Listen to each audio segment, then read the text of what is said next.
Hello, je suis avec Funk de My Insanity, joueur StarCraft, qui vient de gagner sa demi-finale contre Finale des Winner Bracket. finale de Winner Bracket, pardon, contre Denver, C'est juste. qui du coup est seedé en grande finale maintenant.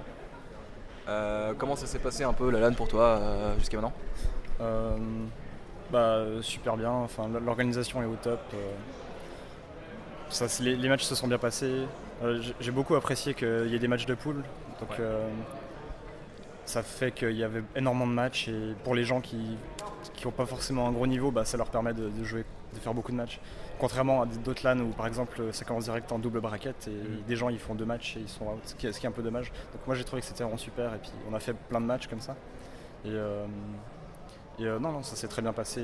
Ok. Beaucoup de matchs. Il y avait 32 joueurs, c'est ça qui était inscrit? Voilà, exact. 32 joueurs, ouais. Donc ça poule de 4, 4 poules de 8. 4 poules de 8. Et, Ok. donc, tout le monde jouait contre Ouais, tout le round monde. robin, etc. Round robin Ouais. et best of 3. Ok. Et puis winner bracket direct en best of 5. Donc, Ouais. d'habitude Pas mal c'est de pas matchs, forcément le cas. Ouais. Et loser en best of 3. Donc ça c'est vraiment Tu bien. préfères le format Best of 5 comme ça te laisse plus de chances de. Je trouve que ça te laisse plus de chances de gagner ou. Ça avantage, moins random, ça avantage les favoris, ouais. Ouais. Ça avantage les favoris. Donc pour moi c'est pas trop mal. Mhm. Ouais, moi je trouve ça bien. Et l'écueil qu'ils évitent, c'est de faire le loser bracket en best of 1, qui est vraiment. Ouais. C'est un peu Vraiment, random. c'est Tu peux hyper perdre sur random. un volume. Exactement, surtout quand je fais du ZVZ par exemple. Ouais. Et donc surtout d'avoir le loser bracket en best of 3, je trouve ça vraiment super. Au niveau de la répartition des races, c'était comment? J'ai vu qu'il y avait beaucoup de Zerg Ouais. en passant derrière les PC. Mhm. C'est un peu, ça suit la Zergopium. balance du, du jeu. Non, je sais pas trop en fait. Moi je trouve que c'est assez bien équilibré dans l'ensemble. J'ai pas trop grand chose à redire sur la balance. Ok. Je trouve que c'est plus une coïncidence qu'autre chose selon moi. Du coup, t'as un bon match-up contre Zerg, tu te démerdes bien contre. Ouais. Je dirais que c'est mon deuxième meilleur match-up. Ok. Ouais, donc ça va, ça te dérange pas qu'il y ait trop de Zerg non plus. Non, c'est cool. J'aurais préféré du Terran, c'est cool Zerg. Ouais. Et du coup, là, il y a Elroy contre Mamba qui se joue actuellement. Tu préférerais jouer contre qui en finale? Ah non, excuse-moi, ils doivent jouer contre Denver d'abord. Ouais. Mais du coup, entre Denver, Elroy et Mamba, tu préférerais jouer qui en finale? Alors je vais dire Mamba, je pense. Mamba. Mais le truc c'est que je l'ai pas encore joué. Enfin, c'est le seul que j'ai pas battu. Donc je sais pas vraiment à quoi ça ressemble son style de jeu. Ok.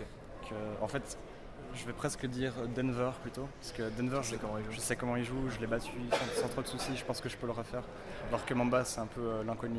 Ouais. Et Mamba, je sais qu'il joue en fait très cheesy, très all-in. Ok. Donc il pourrait, je pense, quand même meilleur que lui, mais il pourrait vraiment me surprendre. Je pense qu'il est peut-être un peu moins fort que Denver, mais il est plus incisif. Donc voilà. Et puis Elroy, s'il pouvait se faire L'éternel éliminer, rival. ça serait sympa. Ouais, voilà. Il sera content de voir ça. Ah oui, voilà. Coucou. Non, mais c'est une bonne rivalité entre les deux quand même. Ça a toujours été un peu comme ça. Franchement, c'est clairement, on s'entend assez bien. Ouais. C'est cool. Puis du coup, le départ chez My Insanity, maintenant, début de la vie un peu pro gamer comme ça se passe comment? Ouais, c'est la belle vie quoi. Ouais.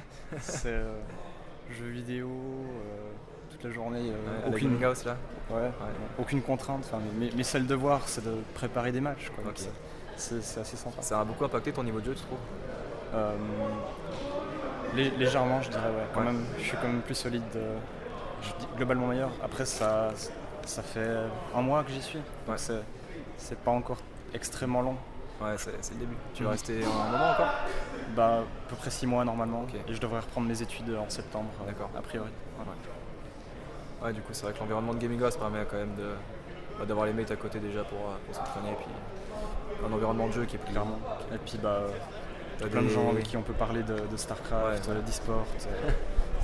Donc les conversations au repas, c'est pas wesh, j'étais à l'opéra hier soir ou j'étais au cinéma, enfin j'en sais rien. Ouais, C'est ça plutôt tourne autour, ouais. oh vous avez vu Serral, il a battu ce machin, ou bien, il a fait un link drop machin. Donc c'est assez stimulant effectivement. C'est vrai. Et t'as des plans pour le reste de l'année là justement, vu que t'as encore 6 mois full time, pour participer à des tournois internationaux ou quelque chose comme ça? Alors donc il y aura déjà la suite Sarlan en Suisse, ça c'est clair. Et sinon c'est en négociation avec My Insanity, mais peut-être aller à la DreamHack Austin, Ok, donc aux USA. c'est pas mal ça. Parce Tu fais la que- DreamHack à Tours d'ailleurs en France? En fait justement c'est en lien, il m'avait promis la DreamHack Tour quand j'ai joint My Insanity et au final maintenant ça fait partie du circuit WCS. Ah ouais. Donc en fait c'est plus un tournoi ouvert, c'est il juste, faut se qualifier. Et moi ça va quand même être difficile vu que c'est vraiment du très très gros niveau. Donc en remplacement de tour, il m'enverrait peut-être à Austin, mais c'est encore en négociation. Et ça serait chouette de ça serait vraiment chouette. Ça serait chouette. Ouais, ça serait cool. Et en plus Austin, ça serait une DreamHack assez ouverte, je pense. Vu que c'est tellement loin, il y a beaucoup de joueurs qui n'iraient pas à cause du long déplacement. Donc ce serait peut-être ma chance. Les joueurs américains sont un peu moins bons que les Européens en général quand même. Oui, faut le dire. Quand même. Ouais. On va pas se mentir. Sinon il y aurait peut-être Stockholm aussi, que j'aimerais beaucoup faire. Mais ça j'en ai pas encore parlé à Main Infinity, mais c'est dans longtemps. Donc mais gentiment. D'ailleurs, tu parlais du circuit WCS, t'en penses quoi pour les joueurs un peu amateurs comme ça qui aimeraient devenir plus pro, c'est une meilleure occasion tu trouves que l'ancien? Non, justement je trouve que c'est beaucoup plus difficile en fait parce que avant il y avait les qualifiers de WCS où tu pouvais en faire 3 fois par année et si tu te qualifiais ça te faisait 2000 euros. Et donc ça c'était parfait parce que tu peux le faire sans avoir de coût, tu peux le faire depuis chez toi. Tandis que là si tu veux montrer que tu as un bon niveau, tu es obligé d'aller parce que le qualifier te garantit rien à part une place. Voilà, et ce qualifier en fait il est pour un joueur qui est pas très très fort, il est ingagnable parce que c'est pas des randoms. 32 qualifiés, c'est ça? C'est 32. Je sais plus. Oui, c'est 32 qualifiés. Ouais, du coup sur les 5 euros. Et en fait, pas mal de gros noms. Pardon ? Il y a pas mal de gros noms quand même qui passeront avant. Ouais, il y a que du lourd en général. Il y a des gens qui viennent d'Amérique, donc là il y a quelques gars un peu moins forts. Moi, si j'étais en Amérique, je pense que j'aurais beaucoup plus de chance. Faut bien le dire, mais en Europe c'est difficile. Et en fait, il y a aussi, ils ont remplacé ces qualifiers WCS dont je parlais avant par des qualifiers qui te permettent d'aller gratuitement au DreamHack avec des frais payés. Ouais, ils payent les déplacements. Mais ce que je trouve un peu dommage en fait, c'est que justement ces qualifiers qui payent les déplacements, ils sont gagnés par des très gros joueurs aussi. Bon d'ailleurs déjà des équipes, c'est les Showtime, c'est les Libo. Donc en fait c'est pas ceux qu'on a besoin, je trouve. Je trouve ça pas forcément ouf. Après, il faut voir que les DreamHack, etc. sont beaucoup. Donc les DreamHack qui font pas partie du circuit WCS, ils sont beaucoup plus gagnables qu'avant vu qu'il n'y a plus les Coréens. Et elles ont plus de cash. Maintenant, à partir du round of 16, tu as déjà 1000 $. C'est pas mal. Ou 1000 euros. Mais tandis qu'avant, c'était top 8, je pense. Et ça a doublé donc.